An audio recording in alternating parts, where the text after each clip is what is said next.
जंगल में एक ऋषि का सुंदर आश्रम था। ऋषि ने तपस्या करके अनेक सिद्धियां प्राप्त की थी। अनेक विद्यार्थी उनके आश्रम में शिक्षा ग्रहण करने आते थे। आश्रम के आसपास का वातावरण बड़ा शांत और मनोरम था।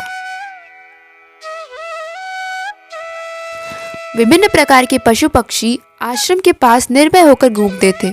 एक दिन ऋषि एक वृक्ष के नीचे बैठे आंखें मीच किसी विचार में डूबे थे। तभी एक छोटी चूहिया भागती हुई आई और ऋषि की गोद में बैठ गई। वह बहुत डरी हुई थी।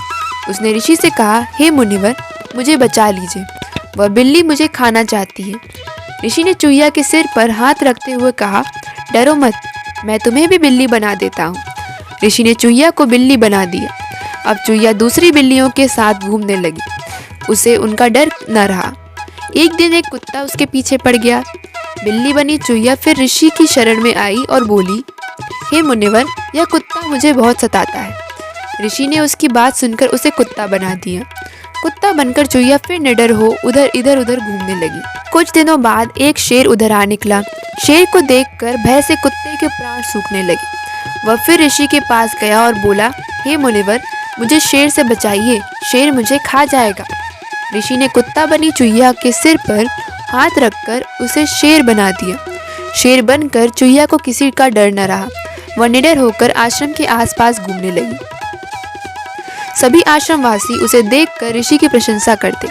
सभी कहते, मुनिराज की ही कृपा है कि एक छोटी सी चूहिया को शेर का रूप मिला है।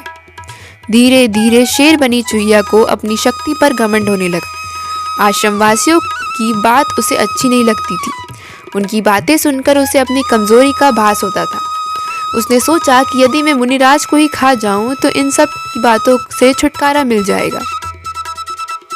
ऐसा सोचकर शेर बनी चूहिया ने मुनिराज को खा जाने का निश्चय कर लिया।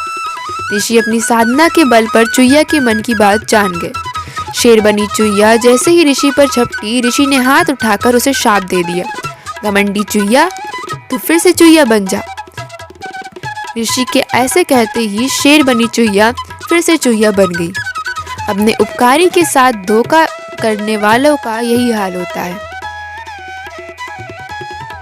को ये कहानी अच्छी लगी हो तो प्लीज़ चैनल को लाइक, शेयर, सब्सक्राइब और कमेंट करें।